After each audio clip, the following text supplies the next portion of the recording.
Welcome back to Rising to the Challenge of Teaching Remotely. We've talked about pillars that you might think about for your class, whether or not you want to use the online textbook, how you need that quick targeted feedback, and things you should think about for that. We talked about the basic philosophy on brain science and how important it is for the students to have built-in stretch breaks, and how important it is for students to look at the language one time a day, and how are you going to convince them to do that. Hopefully you got some ideas for games, ways to adapt things so that your synchronous class time is engaging and fun and the students look forward to it. And now let's talk about the real meat and potatoes. How important it is to connect with your students, and how are you going to do that in the remote environment? How are you going to convince your students that this is important work that they're doing and that they are capable of doing it? And how you have to enlist the parents to help you, because parents are more crucial than ever. So you're familiar by now with the Zoom call or the Google Class call or the Microsoft Teams call, and you see your students' tiny little faces. Ha ha, it's not like that at all, is it? It's actually like this, because nobody wants to show you their face. Maybe one student does, and it's always the same student. Everyone else is muted and they've got their cameras off, and you have no idea if they're away from the keyboard. When they do unmute, you can hear their mother yelling at them in the background, or they've walked away to go to the restroom, or maybe they're working on another class, or they're playing solitaire because you can see the way their hands are moving. You got to connect with them.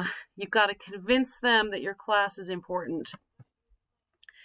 So that's the $25,000 question, right? Is how do you connect with them? Because normally we have these hallway conversations, right? They come into class, hey, how you doing? How was the soccer game that you were in yesterday? Oh, how's the school play coming along? And you really get to know them. And now we have a different situation, and it's harder to talk to them. So one of the easiest things you can do is, of course, give them a form to fill out. Tell me about yourself. What's your favorite movie? Blah, blah, blah, blah, blah. All that stuff is really good. Make sure you do it, and make sure you're having those hallway conversations with them. And I know you're a world language teacher. You want to get into the target language as quickly as possible, but I really believe in this online environment, making that connection to your students has to come first and foremost. Even if you can't speak to them immediately in the target language, get to know them. Start your class in English, at least for a couple of minutes, so that you can really connect with them on that emotional level. Now, in 2015, Dr. James Nottingham gave a Firefly Learning Conference that one of my professional learning leaders showed me, and it made a huge impression on me. And ever since then, once a month, I always ask my students these three questions. What is my goal? How much progress have I made? And what are my next steps? Dr. James Nottingham says that you need to ask yourself these three questions to conquer any skill.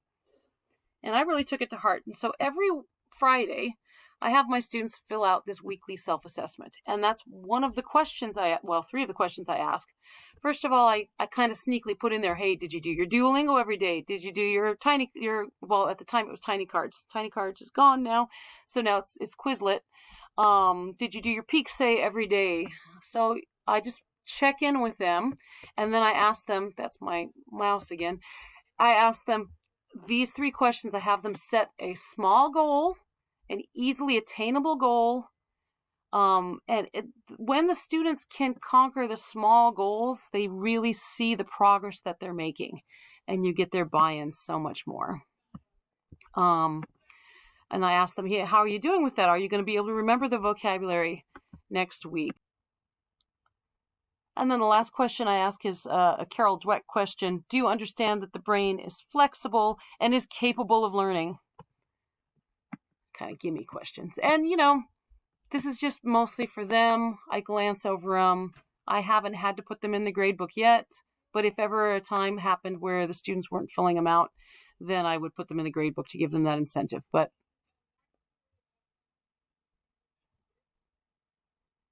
I have pretty good buy-in. I work really, really hard on my student buy-in. Now, next thing I want to tell you is don't be afraid to use email. One of the number one questions that I field on Duolingo for Schools is, where do my students see the assignments? My students can't find the assignments. Well, Duolingo posts the assignments, but you should too. You should put them on your LMS. You should put them, I've got Microsoft Teams, I put them in. I've got Loops, I put them in. And I email my students every single week. I email them and I say, these are the assignments. And I CC the parents, because I know the students don't read the emails, but the parents do. And the parents will nag them at the dinner table. Now, another school I heard of was telling their teachers, don't inundate the students and the parents with email because it's too much for them to read. I'm telling you, inundate them. Do not be afraid to email. Do not be afraid to post everywhere you think your students are going to look. If you have a Remind account, if you have an Instagram, I don't care. Whatever you do, post your assignments, and then the students have no excuse to say, hey, I didn't see the assignment. Talk about it when the class starts and talk about it when the class ends. Each time what the assignments are. Here's an example of a weekly email that I send out. I send it to the parents as well, as I said, and I basically tell them, what have we done? Where are we going? What are we looking forward to? Every single week. And hopefully you've got that student buy-in. You've got your students engaged. You've got your students moving around so they're not just zombies sitting in front of the screen. I hope I've given you some good ideas to use, and I hope you come up with some ideas of your own. Please post them in the Duolingo Educator Forum and share them with all of us. Or, now that I've got the YouTube channel going, you can post them in YouTube too.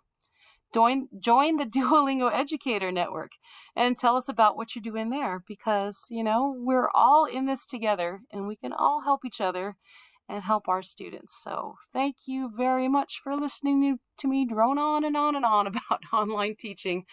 It's difficult, but we can do it. We can reinvent the wheel.